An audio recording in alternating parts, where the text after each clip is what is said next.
Okay, uh, the last two problems for compound interest. These are probably the most common. Let's start with quarterly. Quarterly interest is not twice a year, but 4 times a year.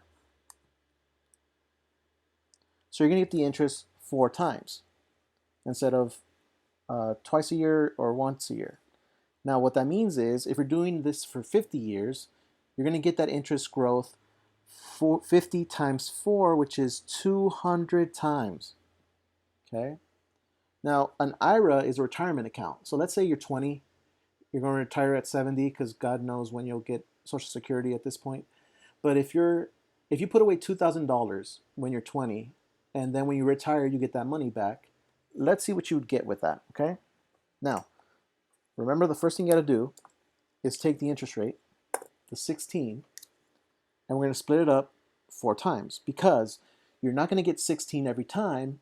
You're going to get it 4 times, so they split it up by 4.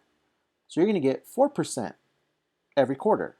So this would be like March, then June, then August, then December. You get 4% 4 times a year. You take that percent and you add it to 100. So you get 104%. This will be your B. This will be your multiplier. Just have to turn it into a decimal, 1.04. So your equation, y equals 2,000 times 1.04. Now, the x is not 50 because you're not going to get it 50 times. You're going to get it 200 times. So you go to your calculator, change this, 2,000 times 1.04, 200 times. 200 times, so many times.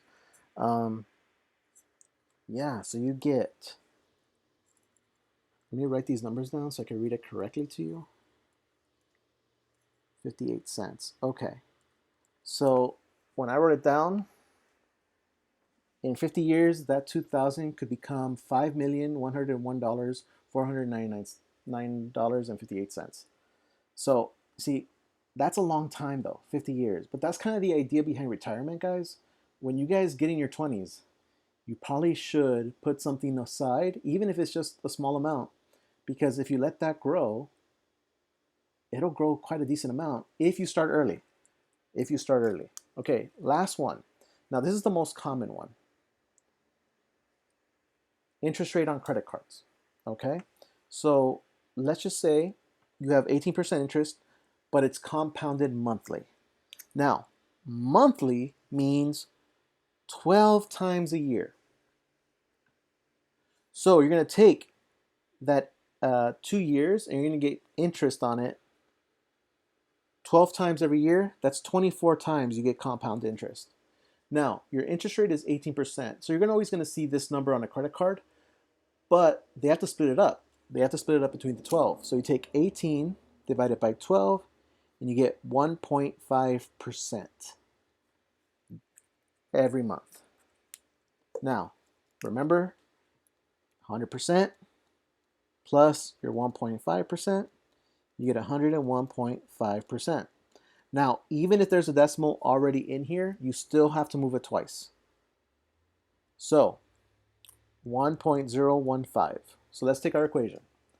You get y equals 10,000 times 1.015, not to the 2 power or 12 power, but to the 24th power.